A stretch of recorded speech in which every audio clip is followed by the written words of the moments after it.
हरिओम. देवदास ब्राह्मणकार चाळीसगाव उपासना केंद्र. मी बापूंकडे म्हणजे जवळ 97% बापूंची माहिती मिळाली होती. बापूंचे झालं तर रोजचे नित्याची ती उपासना पुस्तिका, बापूंची आरती आणि आमचा नित्यक्रम सदाही चालूच होता. पण त्यावेळेस मग कालांतराने मी चाळीसगाव येथेच राहायचो.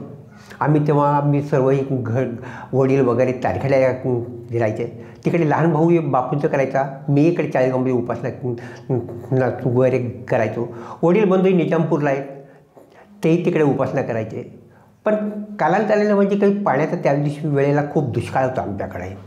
मग दुष्काळ असल्यानंतर मग आणि नेमकं माझं दुकान असल्यामुळे ते मेन जी पाईपलाईन होती गेलेली नगरपालिकेची ती लीक होती.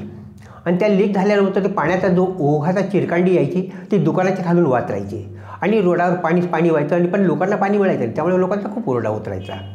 मग तो लोकांचा ओरडा होत खूप प्रत्येक 3 दिवसांनी मला तो लोकांना ओरडायचा. त्यामुळे मी दुकान बंद करायचो आणि बाहेर निघून जायचो.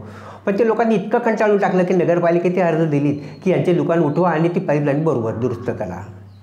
पण ते दुरुस्त करत मग ते पुष्कळ यायची 2-3 महिने झाली. मी खूप कंटाळलो, आता काय करावं ते काही कळत नव्हतं.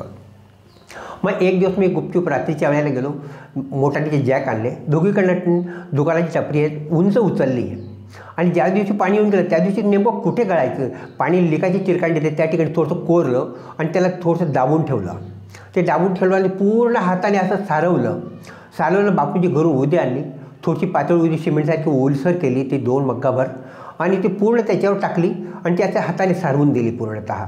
आणि मग बापूला विचारली, बापू आणि पूर्ववर जसे तशी ओघाने जमिनीत चिरकांडी पाण्याच्या दुकानात वरती येऊन माल खराब होऊ नये म्हणून मी तशी केली, उंच करून घेतलं थोडंसं.